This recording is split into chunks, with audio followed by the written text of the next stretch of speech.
I never loved you. Not for a single day in 40 years. You were just convenient. Those were the words Harold spoke to his wife during their ruby wedding anniversary. A statement so cold, it silenced the room. But Margaret didn't crumble. Instead, she stood up.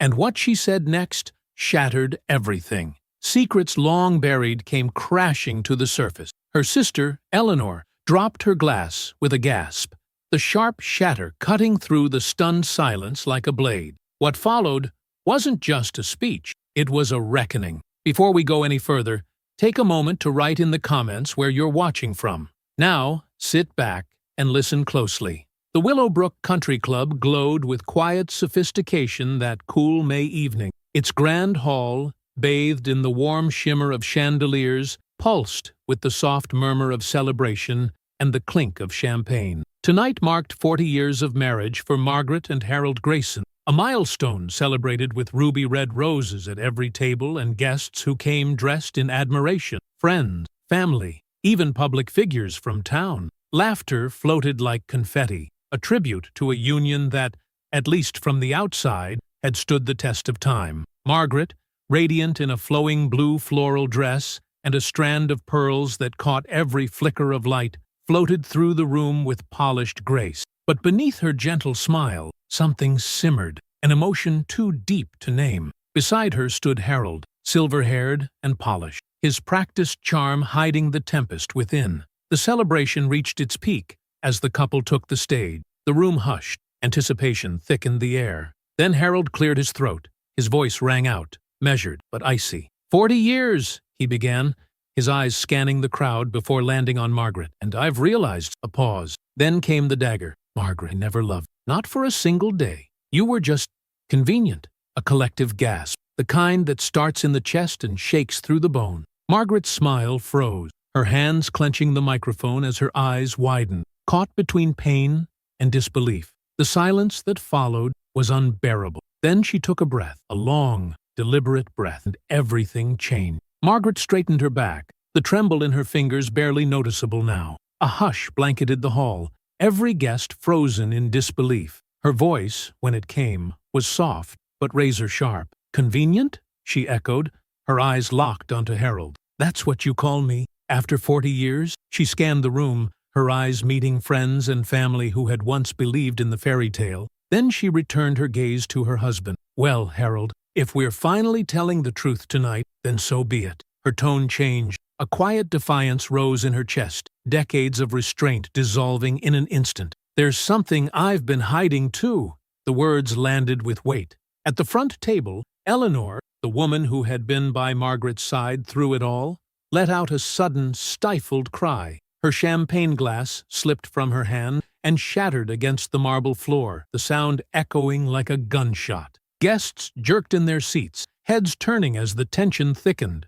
Whispers spread like wildfire. Margaret took a breath and continued. I stayed in this marriage for a reason, and it wasn't love. Not yours, not mine. She looked down for a moment, then back up, her voice steadier now. When we married, I was pregnant, but the child wasn't yours. Gasps rippled through the crowd like a wave crashing against the walls of the grand hall. Harold's face turned ashen, his mouth opening and closing, unable to form words. His name was James Carter, Margaret said, her voice softening as a trace of sorrow flickered across her face. He worked at my father's factory. We were young, foolish, in love, and we planned to run away together. Her eyes flicked to Eleanor, whose hands now covered her mouth, trembling. But just weeks before the wedding, James was hit by a car. He died, and suddenly, everything changed. The room remained still, the only sound Eleanor's muffled sob. Margaret reached out, gently placing a hand on her sister's shoulder.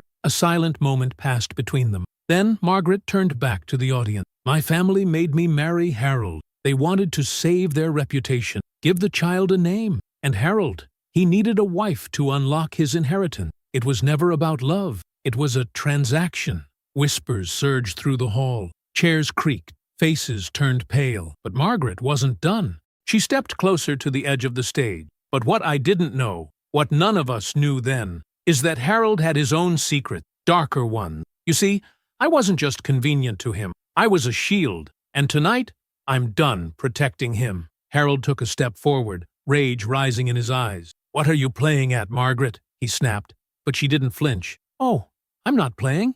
Not anymore." She paused, letting the silence stretch. "Harold, when I said I was pregnant, I wasn't alone." She turned to Eleanor. "Tell them."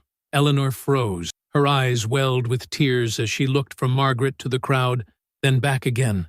Her voice, when it finally broke the silence, was barely more than a whisper. "I was there, the night James died." A ripple of shock surged through the hall once more. Eleanor took a shaky breath and stood slowly, her hands trembling.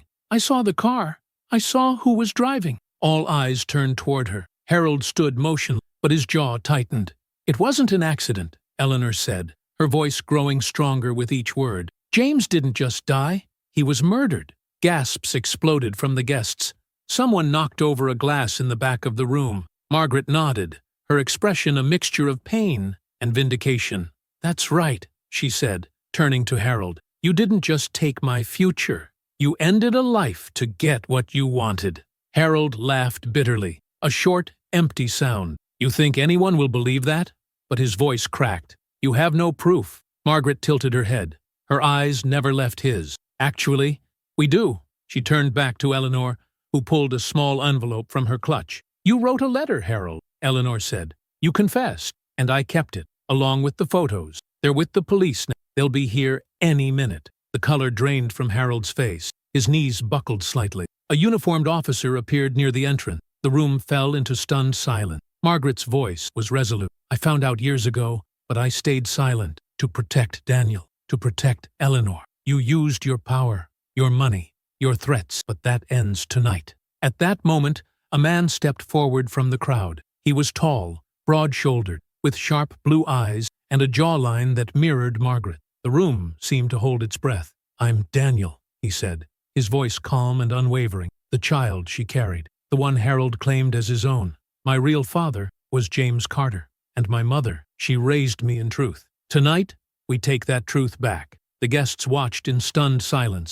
every eye fixed on Daniel. He moved to stand beside Margaret, taking her hand in his. "This story isn't over," Margaret said, turning back to the crowd. "Because Harold didn't just marry me for money. He was running from debt, from danger, from secrets that go deeper than anyone here knows." Harold lunged toward her in a fit of rage, but was immediately restrained by the officer. The tension snapped like a cord. Guests screamed, chairs scraped against the floor. "Get your hands off me!" Harold shouted, struggling against the officer's grip. But Margaret remained steady, unmoved by the chaos. "You called me convenient?" she said, voice cold as steel. "You used me, but I used you too, just not the way you thought." She paused, letting the weight of her words settle in the room. "Because I never stopped digging, never stopped remembering what James told me before he died." Margaret took a step forward, her voice lowering to a hush that somehow made the room even quieter. "The night before James died, he gave me a letter, told me to keep it safe, to open it only if I ever needed the strength to fight back." She reached into her clutch and pulled out an envelope, worn, its edges frayed with time. Every eye followed her movement as she carefully broke the seal. Her hands were steady now, her heart resolved. "This letter is the last piece of this story, the truth, from the only man who ever truly loved me." She unfolded the page and began to read aloud, her voice full of sorrow and strength. "My dearest Margaret, if you're reading this, I'm gone, and I can only hope you're safe. I've uncovered something about Harold. He's not just in debt. He's tied to something far worse, a criminal network. They're laundering money through the factory. I confronted him, and I don't think he'll let me walk away. If he silences me, promise me you'll find the ledger. It's hidden in the old storage room behind the third panel on the left wall.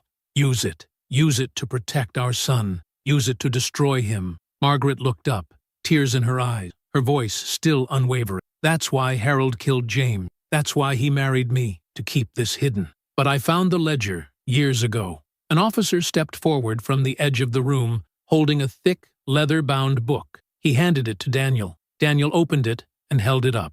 "It's all here," he said. "Dates, names, transactions. This ledger proves everything.